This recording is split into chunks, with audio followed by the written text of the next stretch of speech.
Di masa lalu, sebelum dunia menjadi seramai ini, ada masa ketika setiap benda dibuat bukan hanya dengan tangan, tetapi dengan jiwa.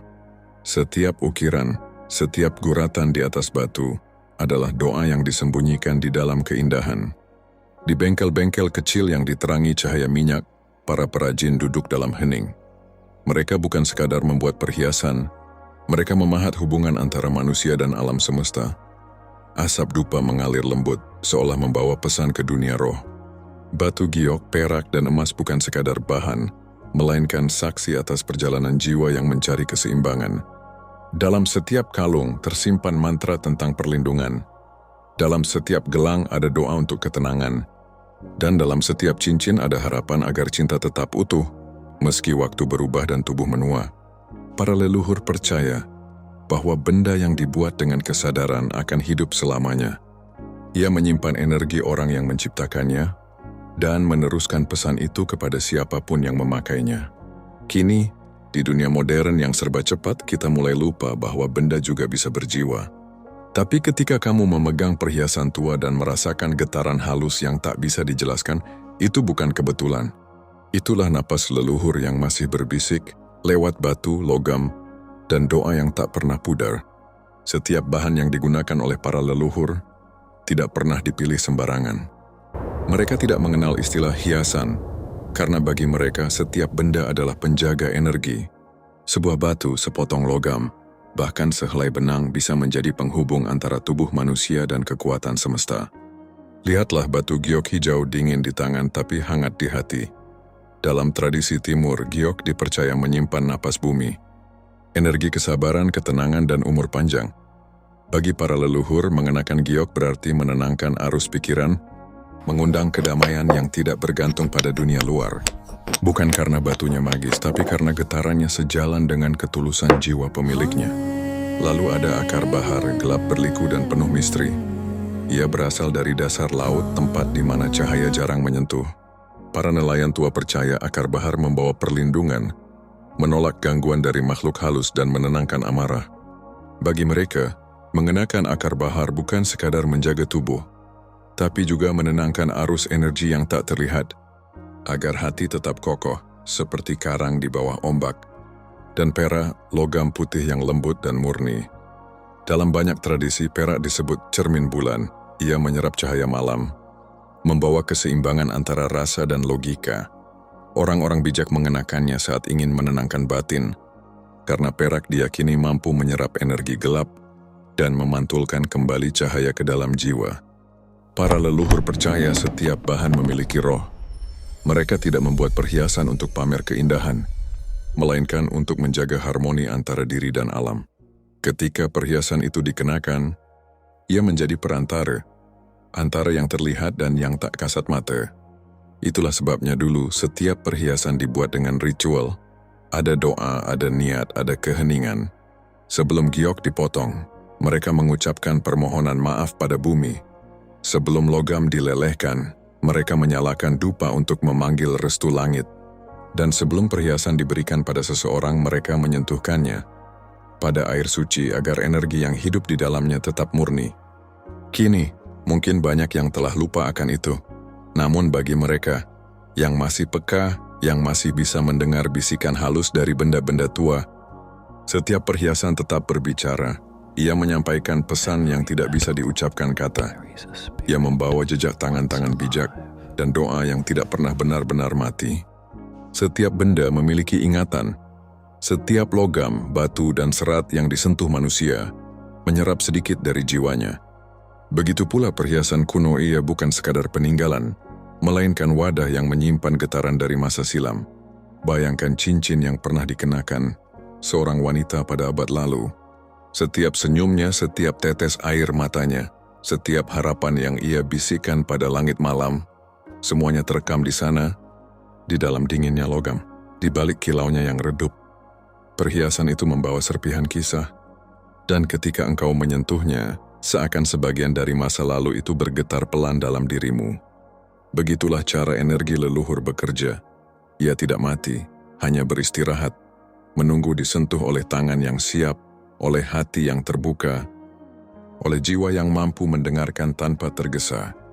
Maka tak heran ada orang yang ketika mengenakan cincin lama, merasakan ketenangan aneh, atau mimpi yang membawa mereka ke tempat yang tak pernah mereka datangi. Itu bukan kebetulan, itu panggilan energi, sebuah percakapan diam antara masa kini dan masa silam. Para penjaga pusaka kuno percaya, benda-benda leluhur tidak pernah benar-benar milik kita.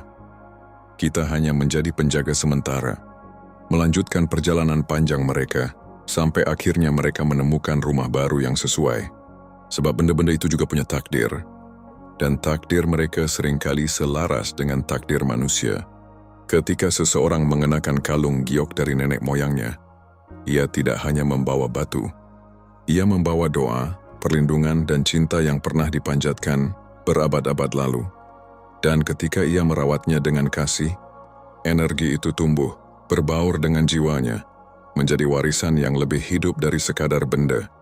Tapi berhati-hatilah, karena energi tidak selalu tenang. Jika perhiasan itu pernah disertai kesedihan, ia pun bisa membawa getaran yang berat. Itulah sebabnya para tetua dulu selalu memurnikan perhiasan dengan asap kemenyan air sungai atau doa malam. Mereka tahu, benda bukan sekadar benda, ia bisa menyalurkan apa yang pernah dirasakan oleh pemiliknya. Dan di sanalah rahasia terdalamnya, bahwa perhiasan kuno adalah jembatan. Jembatan antara yang hidup dan yang telah tiada. Antara dunia yang dapat dilihat dan dunia yang hanya bisa dirasakan. Pertama, pahamilah satu hal sederhana. Benda memiliki ingatan tapi bukan seperti ingatan manusia. Ia mengingat dalam bentuk getaran, frekuensi halus yang tersimpan di lapisan terdalamnya. Ketika kamu memegang sebuah perhiasan lama, kamu sebenarnya sedang menyentuh gema masa lalu, menyentuh energi-energi yang dulu pernah hidup, mungkin dari tangan-tangan yang sudah lama tiada. Langkah pertama bukanlah ritual melainkan niat. Duduklah dalam diam, pegang perhiasan itu dengan lembut, dan katakan dalam hati, aku menghormati perjalananmu, aku siap menjadi penjagamu. Biarkan hatimu tenang, karena benda kuno hanya akan membuka diri pada jiwa yang tenang. Kemudian bersihkanlah dengan unsur alam. Gunakan air mengalir, air sungai atau air hujan yang murni. Jika tak ada, cukup air putih biasa yang kamu niatkan untuk penyucian. Setiap tetes air membawa kesegaran baru, membasuh kenangan yang sudah tidak perlu. Setelah itu keringkan dengan kain bersih, lalu bakarlah dupa, biarkan asapnya melingkar pelan, menyentuh permukaan perhiasan. Sambil kamu berbisik lembut doa penyucian. Doa tidak harus panjang, yang penting tulus. Kamu bisa berkata, dengan cahaya dan cinta aku bangkitkan kembali energi sucimu. Jadilah pelindung, jadilah pengingat, jadilah penuntun. Jika kamu sensitif terhadap energi, kamu akan mulai merasakan getaran kecil dingin atau hangat di telapak tanganmu. Itu tanda bahwa benda itu mulai merespons, mulai bernafas kembali. Setelah itu letakkan perhiasan di bawah sinar bulan atau sinar matahari pagi, biarkan ia menyerap kekuatan alam. Matahari memberi daya hidup, bulan memberi keseimbangan batin. Bila kamu tahu tanggal lahir atau makna spiritual dari benda itu, pilih waktu yang terasa selaras. Karena waktu pun punya irama, dan benda kuno akan lebih hidup bila disentuh dalam waktu yang tepat. Lalu saat kamu mengenakannya untuk pertama kali, jangan terburu-buru, rasakan dulu. Biarkan ia menyatu dengan detak nadimu, sebab benda kuno bukan sekadar aksesori. Ia adalah penyimpan energi leluhur, yang perlu waktu untuk menyesuaikan diri dengan jiwamu. Kamu mungkin akan mulai bermimpi tentang tempat atau sosok yang asing, merasakan sensasi hangat atau teduh di dada. Itu bukan ilusi. Itu pertanda bahwa benda itu mulai mengenalmu, dan kamu telah membuka gerbang komunikasi antara masa silam dan masa kini. Di masa lalu, orang-orang tidak hanya memakai perhiasan untuk keindahan, mereka memakainya untuk menyambung diri dengan semesta. Gelang akar bahar untuk kekuatan, giok hijau untuk ketenangan, perak untuk kejernihan batin, emas untuk daya spiritual yang stabil. Setiap bahan punya jiwa, setiap bentuk punya makna, dan setiap kilau menyimpan cerita panjang tentang doa yang pernah diucapkan. Jadi ketika kamu memakai satu perhiasan kuno hari ini, ingatlah, kamu tidak hanya mengenakan benda, kamu sedang mengenakan sejarah jiwa. Dan jika kamu menghormatinya, Ia akan membalas dengan perlindungan, intuisi, dan kedamaian yang kamu butuhkan. Dan manusia dalam setiap upaya mencipta sebenarnya sedang berusaha mengingat kembali bahwa dirinya bukan penguasa alam, melainkan bagian dari aliran yang sama, aliran energi yang menghubungkan langit, bumi, dan jiwa. Terima kasih telah menonton video ini. Semoga setiap benda yang kau sentuh hari ini mengingatkanmu bahwa tak ada yang benar-benar mati. Semuanya bergetar, semuanya berjiwa. Dan kita hanyalah penjaga sementara dari energi yang telah ada sejak awal waktu hingga saat ini.